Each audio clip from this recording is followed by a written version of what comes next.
Good evening, everybody, and welcome back to Chase is a Race, our very first automotive podcast. And I am your host, Kuzai Matanre. And in today's episode, we are joined with my friend, Posen Motors, aka Karabo. Welcome to Chase is a Race. Thank you, Kuzai. So today we're going to be doing a little bit of a comprehensive Q&A with Posen Motors, leading up to basically where he is currently right now in terms of his automotive career.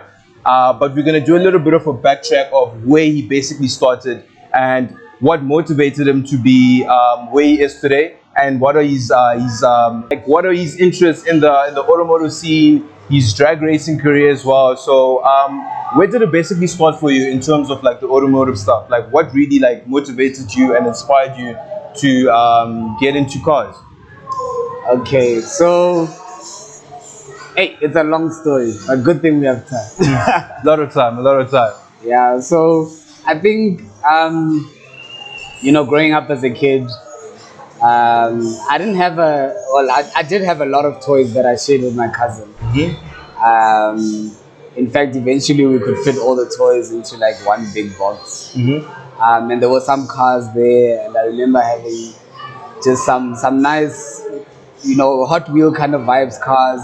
But even before that, I mean, we would just play with bricks. As cars. Bricks in the sand, just messing around. So I've always been into cars from back in the day. And my grandmother actually tells a story about me, how she used to have a 1400, and then every time I was in the passenger seat, I wouldn't be zoned out looking at what I'm doing or looking ahead or whatever. I'd always be looking at the driver, looking at what she's doing, like how to drive, and I've always been fascinated about actually driving.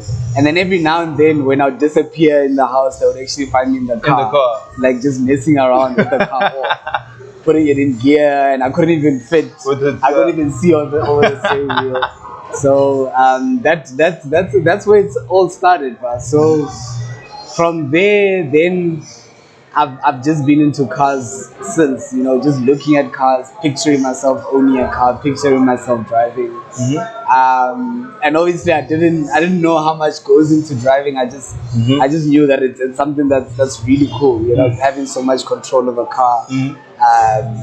And I think, I knew it's something I would like, but I didn't know I'd like it so much. So yeah, it's been quite a journey. It's been quite a journey so much. That's very interesting. And obviously with your big love of cars, I feel like you've incorporated it into your daily sort of lifestyle. And with that being that sort of like your daily lifestyle, I think let's touch on to the sort of cars that you've obviously owned and the cars that you currently own right now. And out of all those cars, which one was your favorite that you've owned in that particular type of time? Yo. So let's start off with the first car. The first car. So I'll start off with my first driving experience, if I can remember. I need to try think very hard. So before I even went to driving school or anything, my dad had I can't remember what car it was. He's owned many cars as well. It must have been at the time probably a Golf 4, something along those lines. And then I've always said to him, please let me, when you beg your parents, please let me drive, very easy to drive.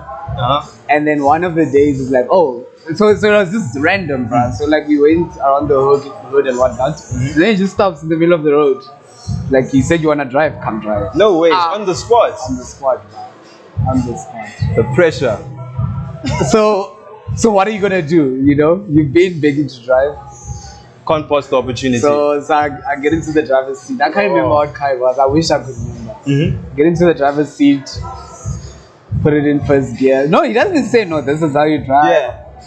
Instinctively, it's number one. Put it in clutch, put it in first gear. Because I know the basics from what I've seen. Put it in first gear, and then I stole it. As with most of us. What does he do? He goes, you see? Get out. Back to the Get out. passenger seat. I'm like, Oh, come on. really? Like, it's cool. Right? Jeez. It's cool. So then I got into the passenger seat, and that was my first driving experience. First experience. And then after that, I actually have a friend of mine from back in high school. His name is Devin. And when I went to driving school. So after that, I never really drove anyone's car. No, I did actually. There's another friend of mine called Brian. So his mom owned I want to say a Figo, but I can't remember. It might have been a Corsa. Yeah, that's right. Might have been a Corsa Light. She owned one, and she let me drive it once. I don't remember if it's before or after I had my license. Yeah. It was also back in the day. So high school was like, matric was 2009. So yeah, you can imagine. While back. I was trying to remember. While back. But I remember I had that driving experience, just like around the block type of thing.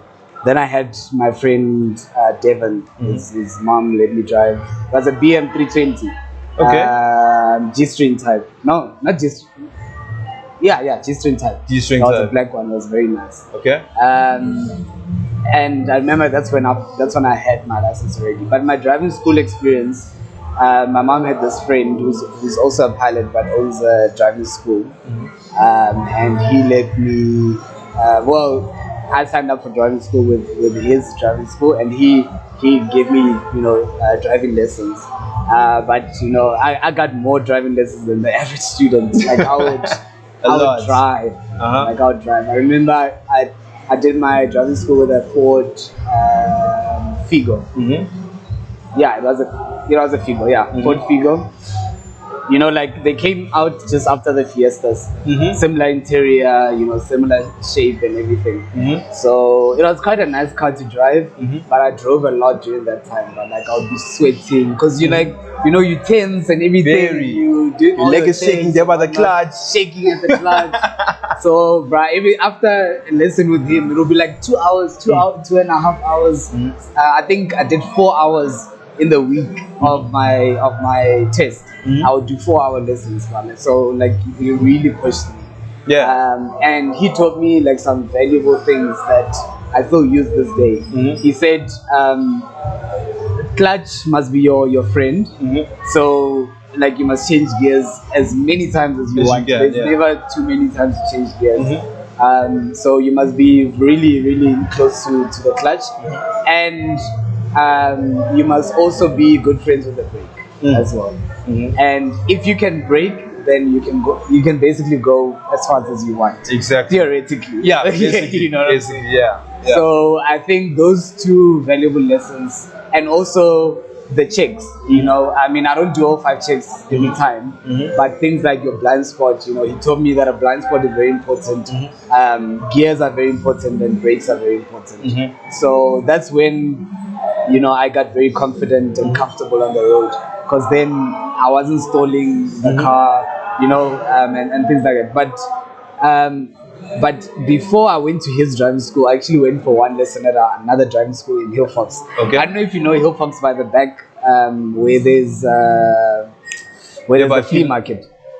Oh, they're by Food Lovers Market. No, the flea market. I don't know if you've been to Hillfox back in the day, where they would have the flea market on weekends. They're up in the parking lots there. The underground. Well. Yes. Yeah. Underground. See if you're going to the Take a Lot. Take a Lot area, where there's Take a Lot now, it used to be Botch. Oh, at the back. There we go. Back. Right at the back. There's that down underneath. Yeah, but there's that down as you enter. Yeah. So you go in, McDonald's on the left, Hillfox on the right, by the robot.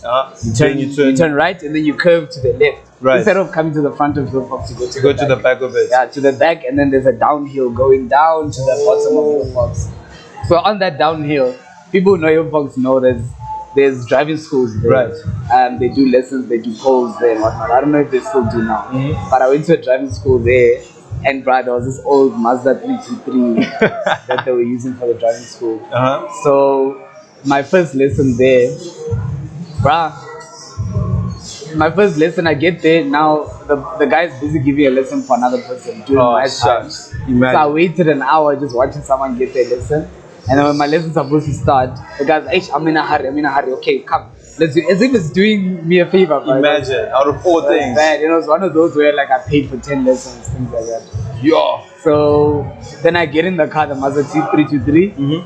Clutch is loose, brakes are loose, the gears going its own place. He's like, no, put it in first and go to that pole.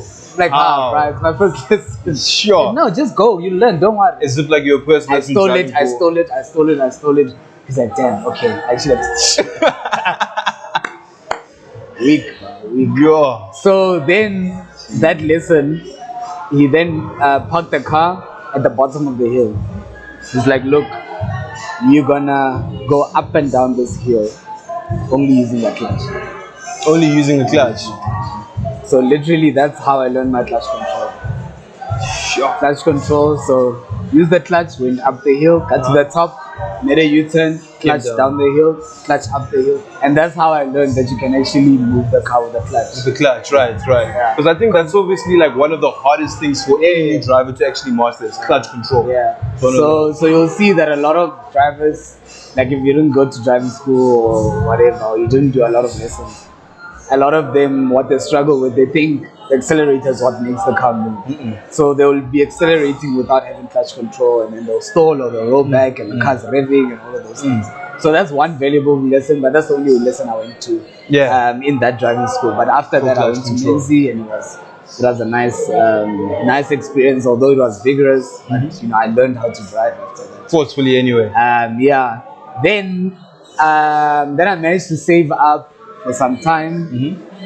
Started in high school, then into varsity first year. Then first year 1.2 because I did like a bridging course. But I think I was doing first year medicine 2011. In 2010 I was doing the bridging course. Then in 2012, that's when I was doing second year. That's when I got my first car. That's a Corsa Light. Of course, alive. So I got the Corsa Light, saved up about 28,000. And then I bought that car cash, second hand, 1995 model. Looked clean.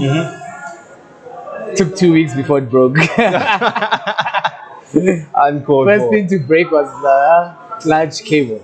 The clutch cable. Yeah, so the old cars they use, instead of having a hydraulic clutch, they literally just have a cable. Cable connects to the clutch and connects to the clutch, pedal, right? Literally, you can see it if you go down. That's how I knew, bro. Like, that's how I learned, bro. That's how I learned. You see that cable hooking at the back of the pedal, and when you press it, it pulls the clutch and then depresses the clutch plate. So that's how it works. But that thing was just a wire, man. Just a wire. Snap. That's the only thing. That you use it so many times. Right. And of course, it goes through heat, it goes through friction. Yeah. And it will break. Natural wear and tear. When will it break? You don't know. You don't know. It just happens. No. Mine, if I remember correctly, it broke on Empire Road. I don't know if you know Empire Road. Empire Road. In Braamfontein. Yeah? Braamfontein, yeah. Yeah. There's a road where Jan Smuts and Empire meet. And then Empire, you can turn, if you're coming from Braamfontein going like towards Parktown. When you get to Empire, you curve down to the left as you're going towards this. But I was coming from Parktown side, so I turned right.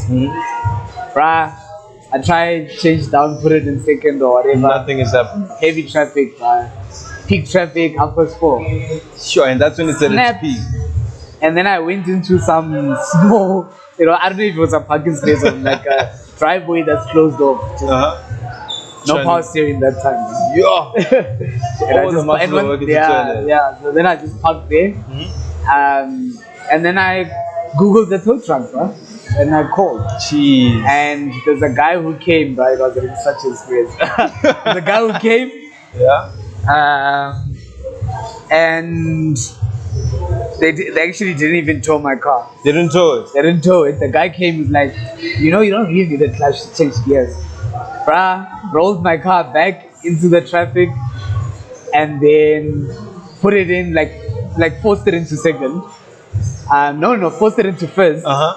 Started it. right? Yeah. And as he started it, he jumped forward and started driving. No way. And then, like, you would then force it into second and force it into third.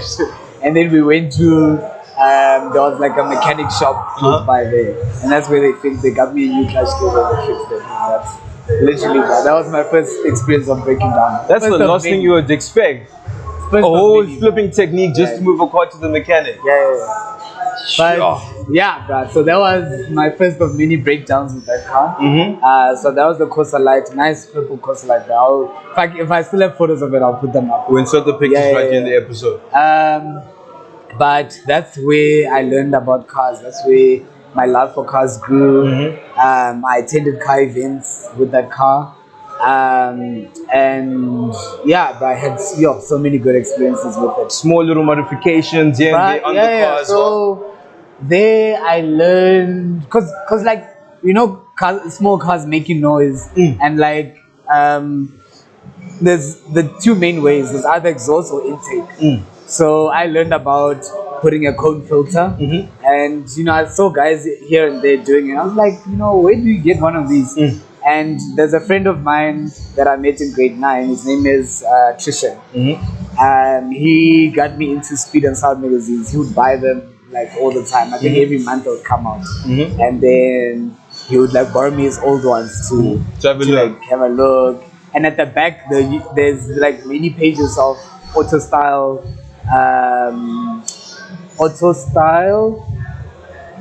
like the products that they'll have on sale. Yeah, auto style, the shop. I think there's a longer name for it, but auto style, so they have their products there. Right. So like from sound to bumpers to cone filters, whatever. And they would categorize it BM, Opel, whatnot. And one day I actually went to them and I got I don't know if it was BMS or what it was, but it was a blue cone filter. And then I watched YouTube videos on how to put it in yourself. Or even installed it yourself? I took out the box. Then I put in a cone filter. It had this connector because it couldn't go in by itself. You had to put in a connector. Then I put it in, then it made the sound. DIY, yo. Proper, bro. Yeah. No, that's proper. So that's proper. Some DIY as well. Then at Riz, there was a guy who had a GSI, but not the Corsa Light version. The later models, I'm not sure if it was 2000 or something. Models, the Opel with the lights, right? With the thin lights on the sides. So he had the GSI model and he had the rims for it. And then I found out that those rims can fit on my Corsa Light, so I bought those rims for him. Same time and installed it. It's really transformed my car. So it had a nice stance, and those tires were also quite wide. Those rims were also quite wide. So it really looked good.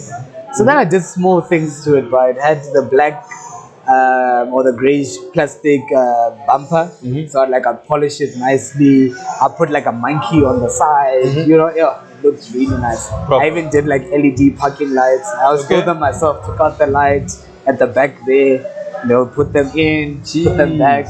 Yeah, it was really nice. But like I couldn't do like service kind of stuff because that was hectic stuff. Yeah. Like I wasn't really confident with that kind of stuff. But like modifying, doing seat covers, doing sound. Oh, seat covers as well. I had so much fun. It was actually fun modding that car.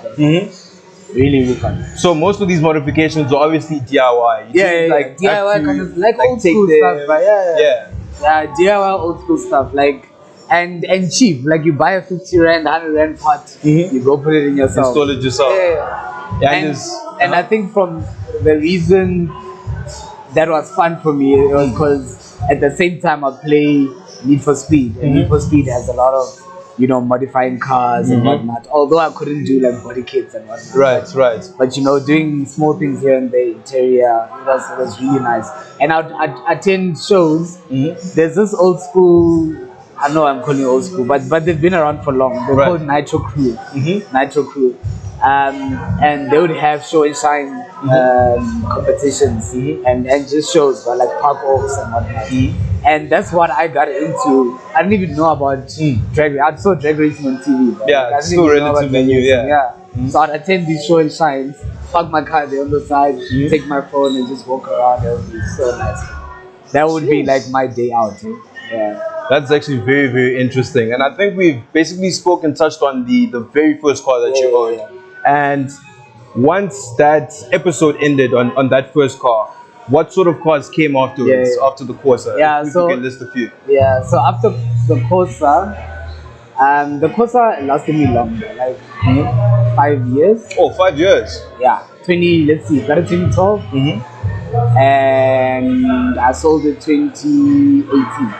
Okay. Yeah. So that's almost 6 years. I sold it at the beginning of 2018. 2018. Okay.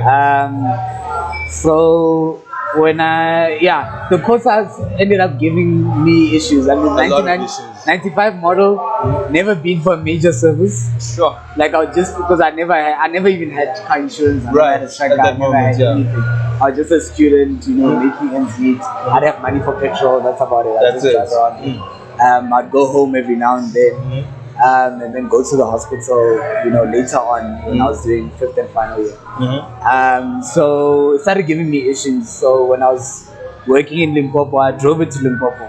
Yo, that's a story for another day.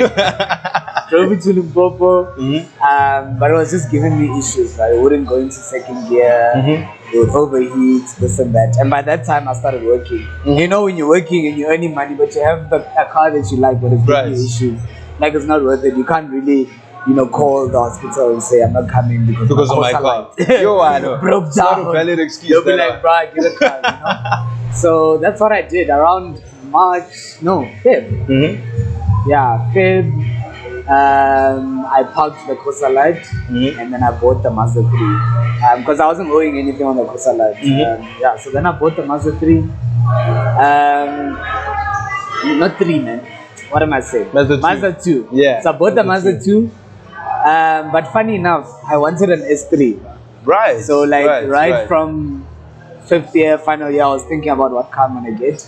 I looked at the S3. I love the shape of the S3 sedan, right? And then I just didn't like the sound of it. And then I listened to how the RS3 sounds. I was like, yo, I actually want an RS3. Yeah. Looked at the price. I was like, too much. Above still, or still it's a bit above. too much. Yeah. Then I was like, yo, alternative. I was like, okay, maybe first car, let me get a small car. So I looked at a few cars. I looked at the Polo GT. You know the Polo GT? The small, looks like a Polo player. Polo GT. I looked at the Kia Rio. Looked at the Mazda 2. There must be something else, like a Swift or something. Right? So those nice small economy cars. But they have like proper specs. Like they'll have Bluetooth, they'll have ABS, they'll have airbags. Like they proper. All the safety as So they're proper comfortable cars, but still good on fuel. Small engines, but not too small. Not like 1.1 engines. Yeah, 1.4, 1.5. I test drove a Mazda 2. It was the first car I test drove, and I loved it like off the bat. I just felt comfortable. Felt good. Yeah, the one I got was a demo. So then I got it. I bought it, but it just looked too stock to me. So too plain. Yeah, too plain. So literally, I drove it from the dealer to a wheel shop. Literally, I didn't even want to take it home with those rims. So then I bought I bought the rims that are currently on it now. Oh, those black ones, right? Yeah. And they look sick, man. But the way the car is shaped, it's actually quite low. Even though it looks like the wheel arch space is quite big, but the car is low. So I put a body kit on it.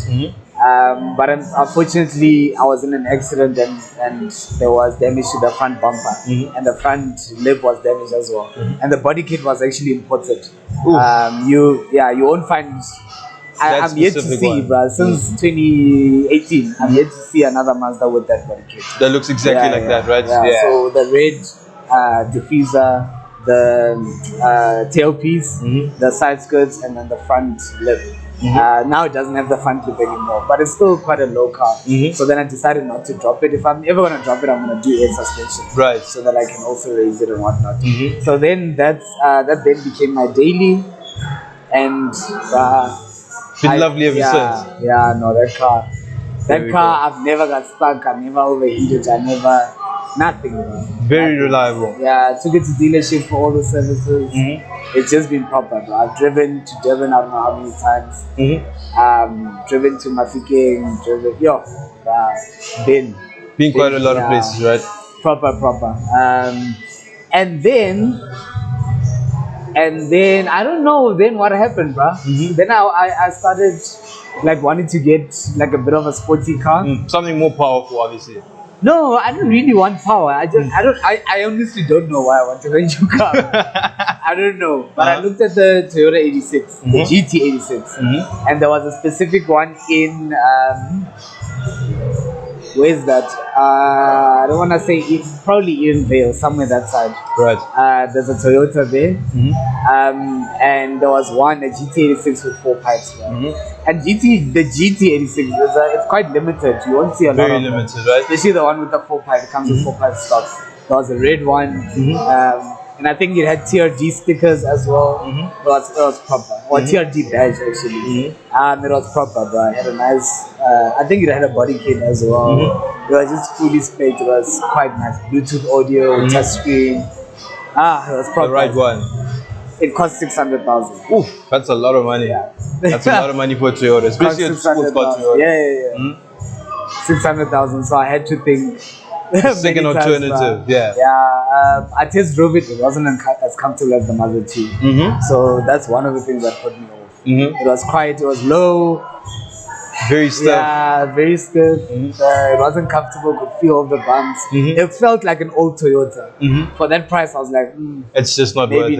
Yeah, it's hard to So I was like, let me just look around. A normal 86 wasn't appealing. I wanted that one. That specific one, yeah. So I was like, let me look around. Then I saw the M240i. I was like, yo, this is actually a nice car.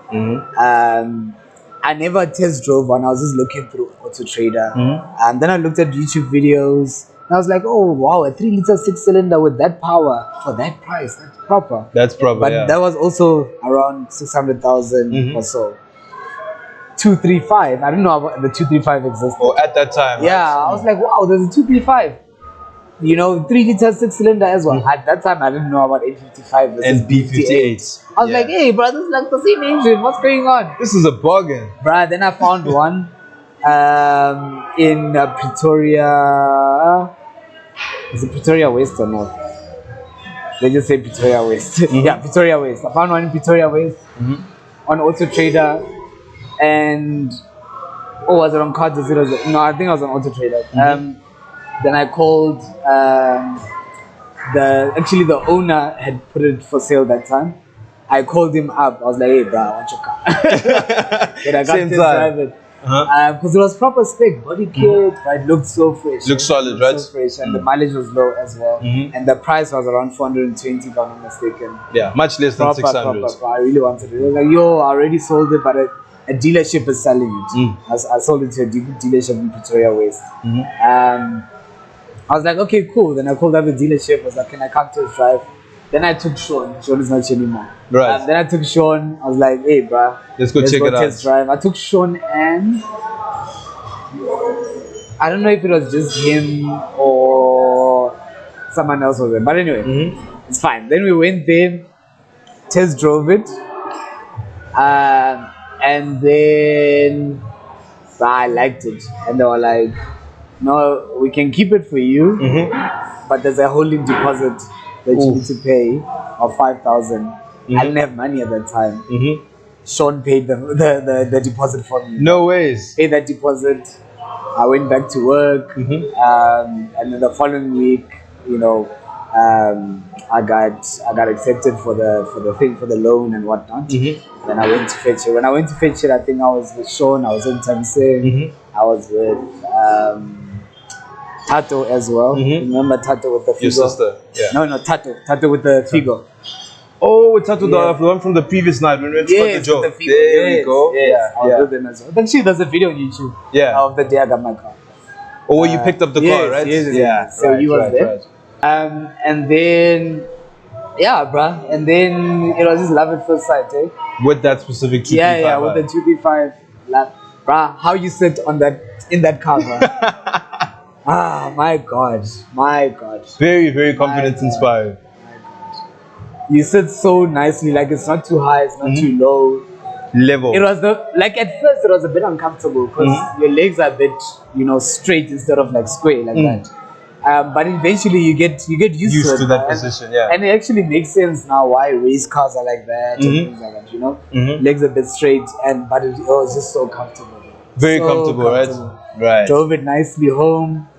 And then after that, I was still in touch with the previous owner of the car, and it's like, hey, let me add you to the 3540, or let me ask the admin in 3540 to add you, and that's when I was added to the 3540 group. Oh, that's how you got added onto it.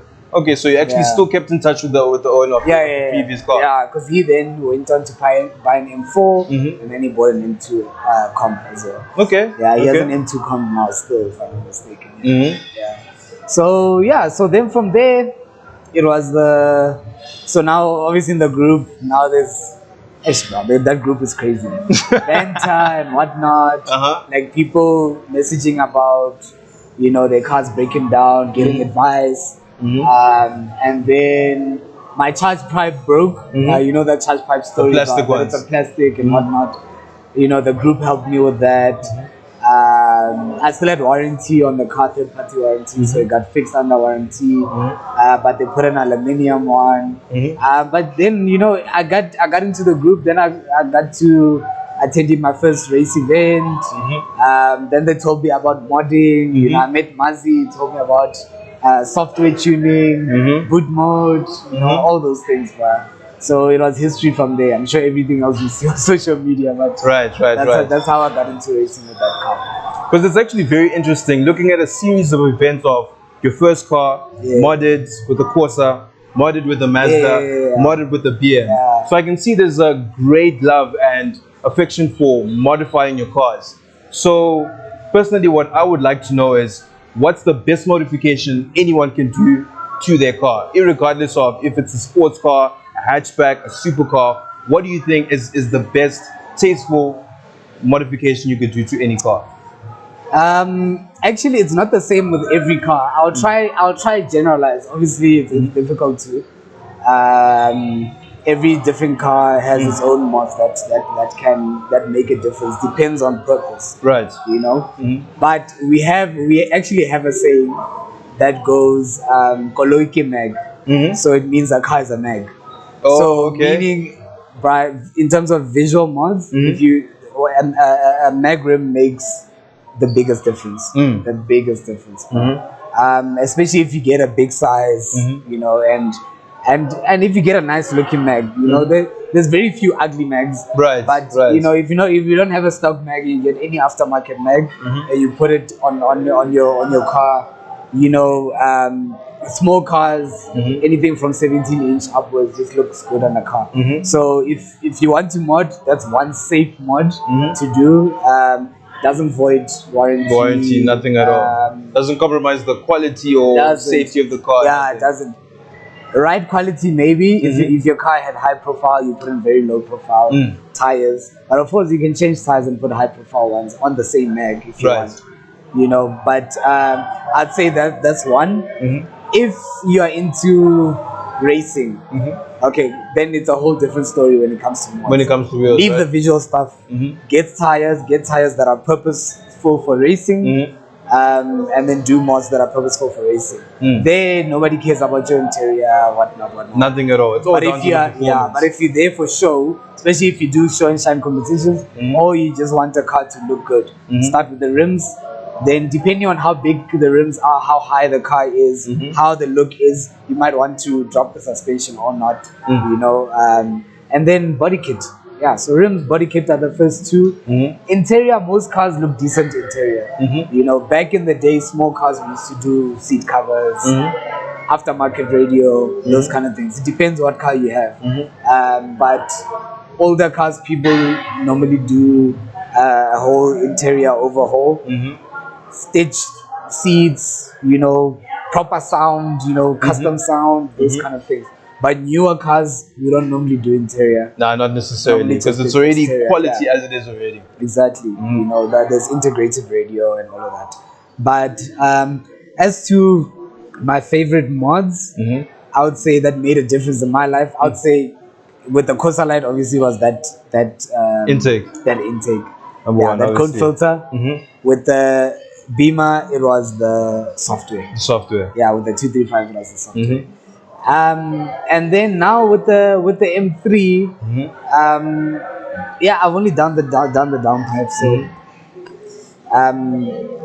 it's just it came already well spent Yeah, and well because I mean, modded. like the wheels, Yeah, the wheels, the rear tail lights, the headlights as well. It's dropped. Yeah. It's like the arches are flared out towards the rear. It's looking already mean as it is the already. spacers. So I can't say much about it. Nah, I can't not take any credit for this car. It's already done as Yeah, it is. Like really it's can't. looking so. I put a downpipe, but I'm gonna do mid pipe as well for sound. Because now I'm really a sound guy. Because the 235 was proper loud, and it was mainly because it had M performance exhaust and a downpipe, and then the tune I could modify the purpose. So yeah, so proper, So the proper, perfect yeah, combination yeah. with the two. Yeah. So I've also noticed something very similar in terms of the cars that you've owned, and it's a bit repetitive. After the 235, it's now the M3, and we all know that different cars appeal to different people, and different cars have a specific character offering that they have. So obviously, certain cars will appeal to certain people. So, for instance, like with you, you like BMW very much, and also with the people in Chases a Race, the people that are part of it, we've got a few people that like Mercedes Benz, and a few people that obviously like Audi. Yeah. So I think we already know what we're heading on to. There's quite a bit of banter between you and Lucky as well. And not to say that you don't like Audi, but what are the pros and cons, of having an Audi, and why you would not get an Audi and stick with BMW throughout, obviously. Yeah. So let me put it this way. I think if I can put a blank statement, BMW X Drive changed the game. Right, obviously. That's the thing. Easily. If there was no X Drive, then I think Audi would still have 4 legs to stand on. You get what I'm saying? Yeah, definitely. That's the thing. So having said that, okay, let's start with Audi. So Audi is quite let me state the obvious stuff. It's got 2 things going for it. One, off the line, because it's quattro, launches very well, takes off very well, and it's very fast. Right. So if you drag racing, you probably want to be in a modded Audi quattro. Exactly. Right. You have consistent, very fast car off the line. Right. That's one. So that's really something that if I have to put money on, I'll put money on the quattro for that. Right. The second thing is because quattro is a very good system. I mean, I'm not a mechanic. I don't know how quattro works. But damn, bro, like in the all weather, bro, in the rain, in the snow, whatever, that quattro system keeps the car stable. Your tires can be finished. It doesn't matter. It'll stop with the power down slide around or whatever. You'll be safe. You'll be safe in the rain, safe in the snow, safe in the sand, whatever. Any condition, you'll that's be safe. the thing. And I think in terms of comfort, it's comparable to all the other, sport hatchbacks and stuff. So I'd say those are the 2 big things. Right. Other things are personal things, personal preference. Whether you like the interior, how the steering looks, the user interface with the screens and whatnot. It's really up to you. Right. The looks also is a personal thing. 100%. But you can't argue quattro. You can't argue all weather. Kind of drive. Those you can't argue. No, there you can't argue. It's not debatable. In terms of how the car feels, that is sort of debatable because it's consistency in what people say and how people feel when they're driving a car. So with BMs, rear wheel drive, so another obvious thing that because you're pushing the back wheels are the ones that are pushing the car, how the car feels and how it moves around, that the back is the one that's trying to come first. It's always trying to oversteer, so there's a way it handles because of how the wheels are, how the car is trying to push you from the back. You see, so understeer is Not a problem on rear wheel drive cars. Yeah, it's not. But mainly so like on much your of a problem. GTIs and your RSTs and quattro Yes, cars. yes, exactly. So when you're pushing it, you can push it more to the limit. And you can take when you take turns, they feel a lot better. And then there's the playful thing of drifting, Right. and of course, like the four-wheel drives nowadays, like the Focus RS with the drift mode, like the AMG with the drift mode, like the new RS3 with the drift mode, And the new 7R as well. No, actually the 8R, the one yes, with the drift mode. mode as well. But people say that the drift mode doesn't feel like a rear-wheel drive. Even when you're doing donuts or whatever, it still feels like it wants to understeer. That's what some journalists say. But it's still a clever system because you still, when you switch off that mode, you still have your four-wheel drive. Right. Right. So I think it's quite cool. So now coming to the whole rear-wheel drive of BMW, obviously now it's not an all-weather thing. Yeah, exactly. Wonderful in the dry, horrible in the wet. You want to park it. Yeah, no, that's not something you shouldn't be doing anyway. Right? In the rain, it's a no. In the rain, you want to park it. In the sun, it's the one you want to try. See, so that's the thing. So that's where X-Drive comes in. So it's X-Drive, but it's still rear biased. Right. So you put in Sports Plus, it's rear Majority of biased. the power is You going to put the it back. in normal comfort, or when you do launch control, then you got your full four-wheel drive system. So that's why then my next car I want X-Drive. It's best of both worlds, rear-wheel drive and four-wheel drive. Whereas, which is different from the 8Rs and even the 7R, all the Rs, and the AMGs, the 45s.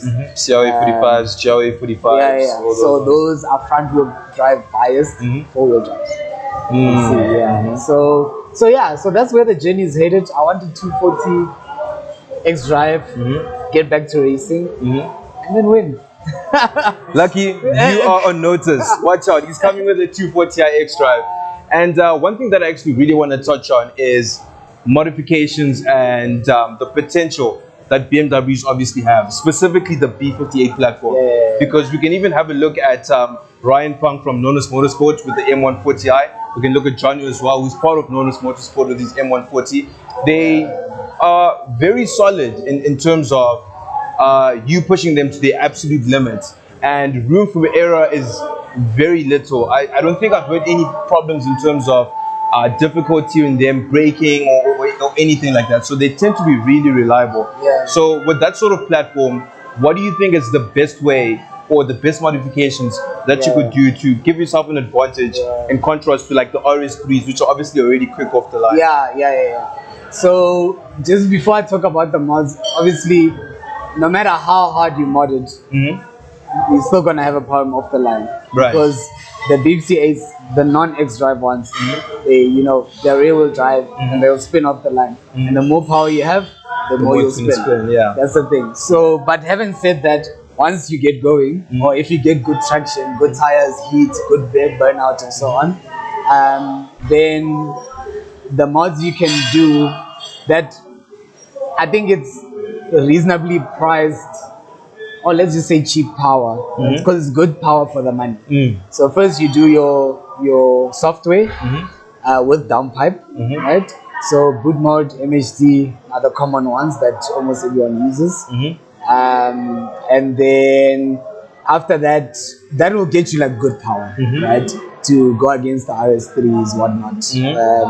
And then I guess if you wanna then go against the M's, stock M's, you can then get a TU pump.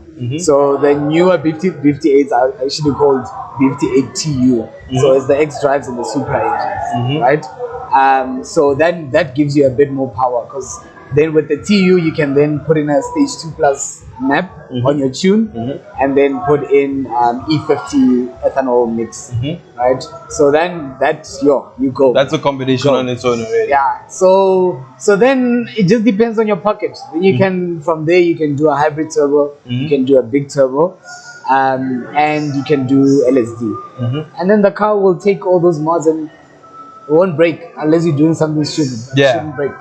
So they're very strong, solid cars already as they are. They're very, very solid. And that you don't even have to do a charge pipe that time or intake. Stock intake, stock charge pipe, it'll take those months, still be fresh and be fast. So it's financially friendly in contrast to like your RS3s. I remember I was actually having a conversation with Lucky this afternoon where RS3 owners and the TTRS owners have to spend at least 80 to 100,000 rand just to get a really, really quick car that's about to go into the 10-second mark. So for instance, he was mentioning things such as like your downpipes that cost at least like 20,000 rand, and that's even from Rogue Performance, not even looking at like your Acropovic and your Army Tricks, which cost almost like 80 to 100,000 rand alone just for a downpipe. And you need software, it's just a lot, it's very expensive.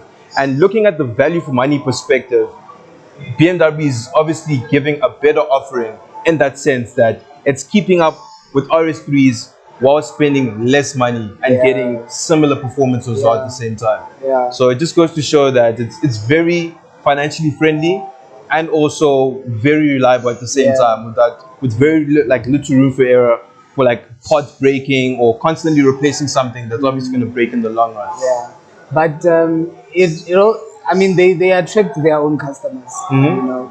So a different guy will be a BMW guy, and Audi guys are different as well. You know, not necessarily in personality or anything, but just what they like about cars and about driving. You know, there's some Audi guys who literally are just scared of a sliding car. You know what I'm saying? So, and that's understandable, bro. And then there are guys who want their car to slide. Like if it's not sliding, it's not going. If it's not sliding, it's a problem. So that's the thing. So that comes to that, you know. So an Audi guy will see an RS3 as good value for money. You see what I'm saying? Because that's the platform that they actually love. You know, in comparison to an A45S, for example, which I mean, how much are you paying for that? You know, compared to RS3, it's a lot. A lot of money. Yeah. So that's the thing. So it really has its own customers. But I appreciate all of them, bro. But hey, man. Hey, BM, there's just something. There's just something about it. It's definitely something about it. I think even spending like a year. I think I first met you back in 2021. Well, I think it was actually first year in 2021 when you had the 235. I think that's when I was just easily convinced. I was like, you know what, BMW all the way. I had a big obsession with RS3s and these A45s, but as soon as I jumped into this guy's car, and even like the driving style is just insane.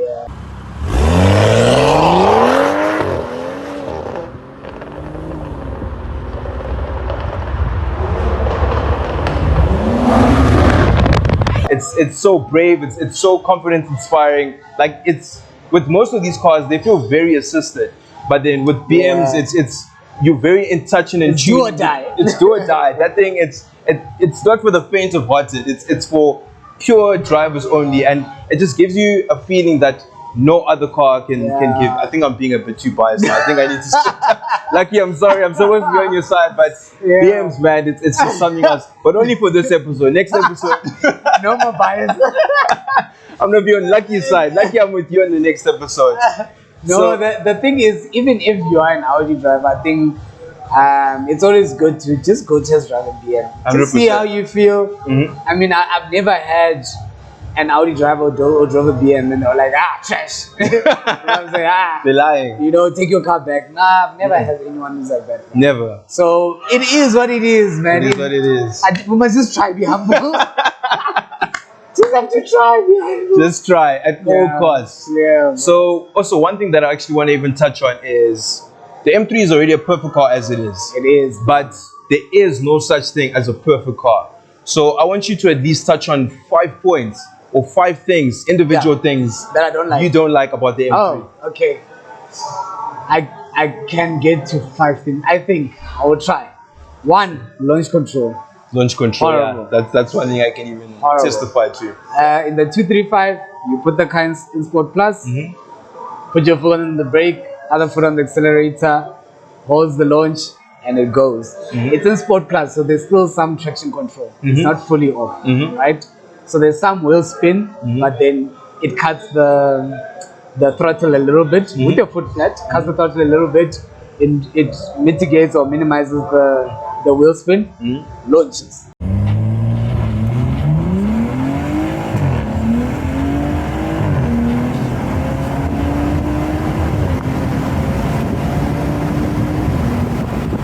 That's launch control.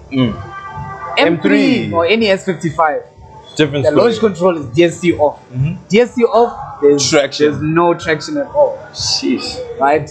Yeah. Which is not what you want. Which is what you want when you want all the power. Exactly. But it's not what you want when you don't have grip. Exactly. Right? Since it's all So road if track. you're having road tires, if the conditions are not well, it's not a pit surface, whatnot. It's gonna spin you just all wanna the way. You're just gonna spin, you're gonna spin go all the sideways, way. you're gonna lose all the races, you're going nowhere.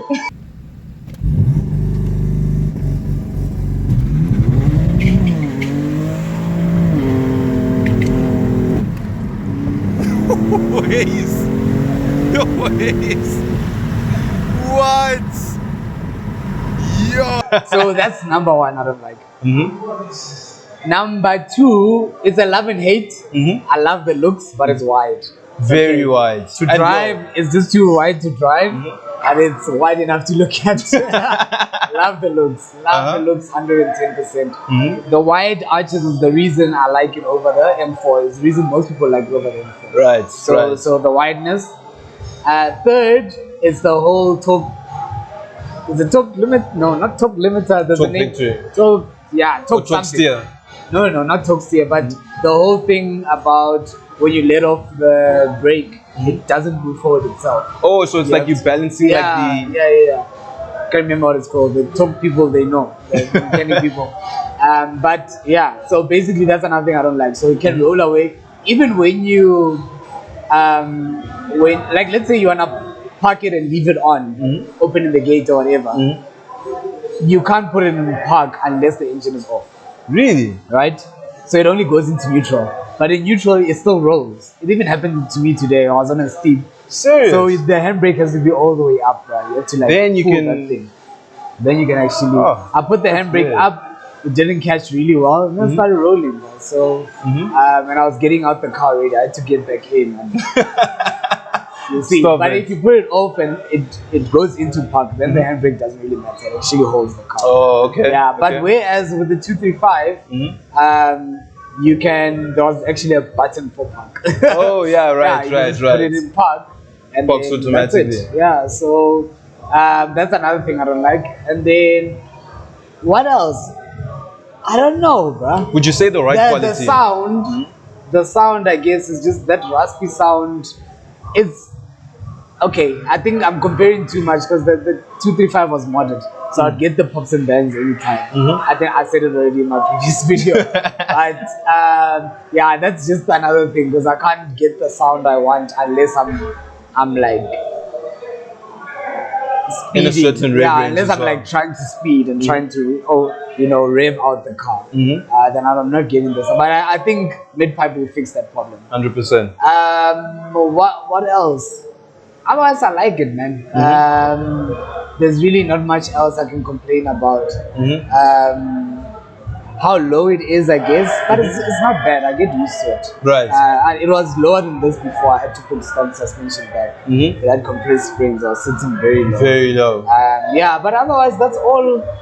I kind of miss the sunroof, but not really. The covered roof looks nice. Yeah, but it would be nice to have a sunroof every now and then. Right. Yeah. So it's not something that you would eventually sell the car just because it didn't obviously have a sunroof. It's not too much of a big thing, right? Yeah, still a proper car that I'm gonna enjoy. Still gonna enjoy. No racing, by the way. No. This car is not for racing. Zero racing. This car is a stunt car. Competitions, this is what this car is all about. Zero racing. And 5 things you like about it. Okay, so we already talked about the looks. The gearbox, the DCT. Oh, I was waiting for this one. I was waiting for this one. Crisp, sharp, on point. Hits you like this on your back, bro.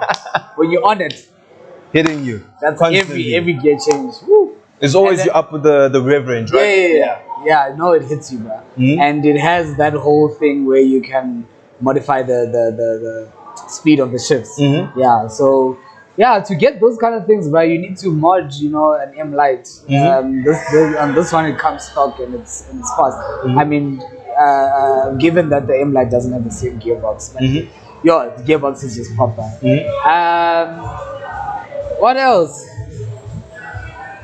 Heads-up display. Heads-up display, Yeah, yes. yeah. That's also another one Yeah. as well.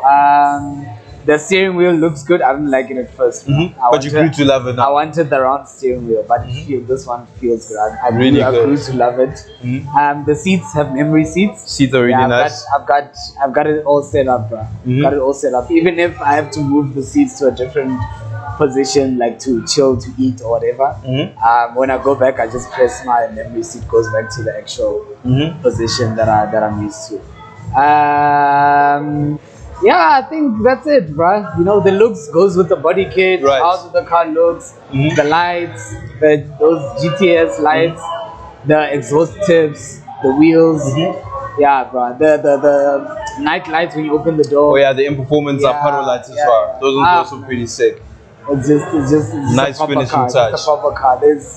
Even if I'd say there's some things I dislike about it. There's a lot of other things that make up for it, right? It's just the car I could never reach extra. I could never. I mean, I saw it at my friend's house and I was like, This is something that I definitely need to have. I'm like, I don't care what I'm gonna do, but I'm getting I'm this. definitely getting this. And also, one thing with us petrolheads is that we always have big aspirations and future goals in terms of what I would like to do to this car, what's the next car for me. And I'm pretty sure there's a lot of people that would actually like to know, like, what's your number one dream car, and also other cars that you would like to acquire in the future as well. Yeah. So I like the 663S coupe. Right. I also like any of the fast Porsches, any of the 911s. To be honest, GT3, GT2, whatever, 992, Turbo S, whatever, all those. or any of the turbo. All these Porsches are proper. Especially the four-wheel drive ones. Porsche is proper. You can't deny them. Very driver focused. I think those two. That's about it, bro. The M5 CS is a nice car, but it's just big. I've never been a fan of the sedans, but M3 is as big as I go, man. I can't. Nothing do it. I bigger, don't wanna right? lie, bro. And it's a very, very big and long car. The wheelbase is It extraordinary. looks nice, but I'll drive it around. I just, but it's just big. I'm already just like stressing with this huge car. But at least this looks nice. Right. But but those are cars that I really look up to, bro. M5 CS, the Porsches, the 911s, and the 663S coupe just looks nice, man, and sounds nice as well. Even the old school 63, the 6.2 liter V8. Yeah, those ones are classic. You can never go wrong with them. And also, I think we also touched on like the next car that you can possibly get as well. So with this car, I want to do mid-pipe, and I think that's it. I'm just gonna enjoy the car. I want it to last. Right. I don't want to mod it. And then I'm gonna get a 240X drive, a black or gray one, probably a black one though. And then I'm gonna do software. If I don't do that, I'll probably get 340, M340. Yeah, but it's basically gonna be a big tail with extra. Yeah, race car, dedicated race car. Yeah, then software, it's already gonna have a T pump. I'll probably do a Dodge pump. And then stage 2 plus E50, bruh. Gone. Gone. If I want, I may do hybrid. If I'm not at 10 seconds yet, just to get 10 seconds. But with those sort of modifications, in terms of quarter mile times, are you sitting at like 11.5, 11.2? You're definitely sub 12. You're definitely in the 11s. I think X Drive, even with just like stage 2 E30, bro. Yeah, stage 2 E30, even before you do fuel pump or anything, you're probably gonna be 11 something. Moves really quickly, right? Because I'm even just thinking of Tanzarate as well. He has the M140, including John as well. So they're playing around the 11 second mark, right? And they don't have extra.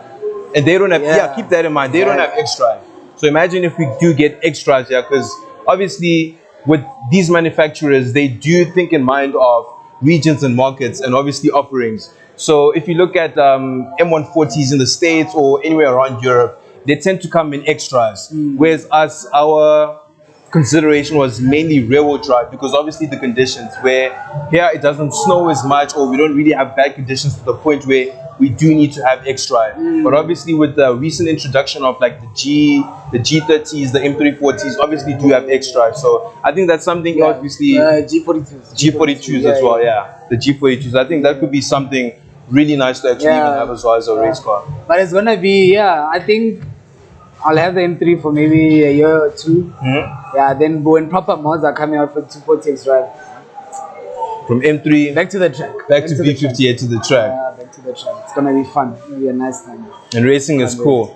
And I'm pretty sure there's a lot of people actually watching this right now that are big petrol heads, are really inspired by people like you, your driving style, and the cars that you guys drive as well. And I'm sure they would really like to know, like, what are the motivating factors and what really gets you up every single morning to work and to live the automotive dream that you guys are living right now at this point. What sort of advice could you give them to progressively push on, not give up, and to look forward to a better life than the one that they're currently living right now?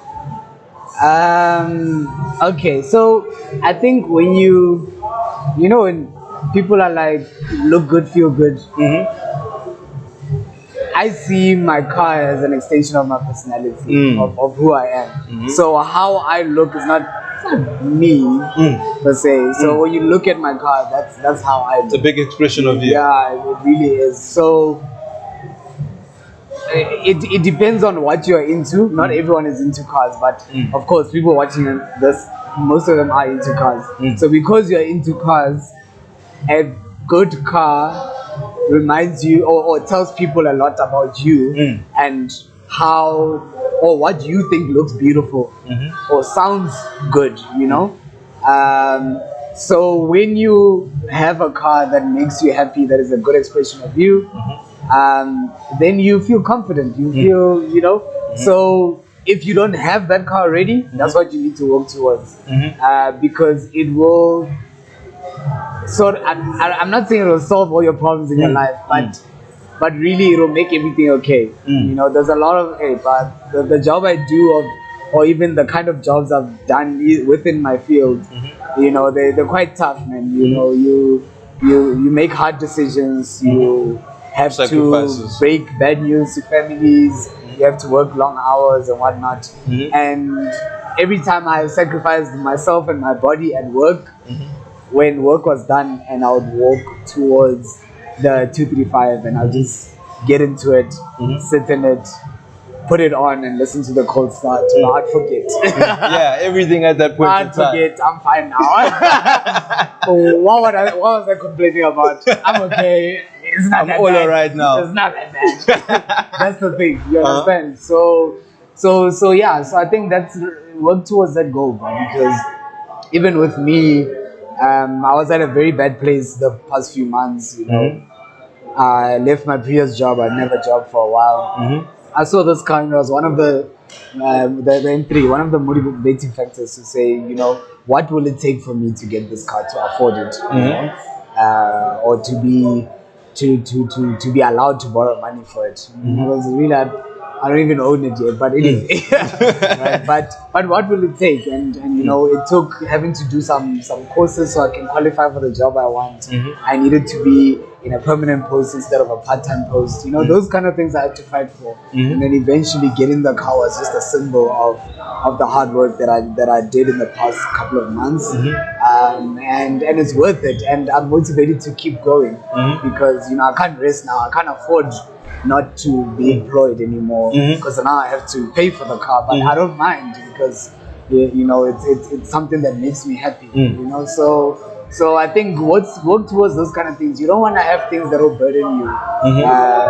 When you buy something you don't want, or when you settle for a car you don't like, but it's something that takes you A to B, but then you're paying a lot for it, doesn't make you happy, but you're working hard and you're sweating your ass off. So what's the point?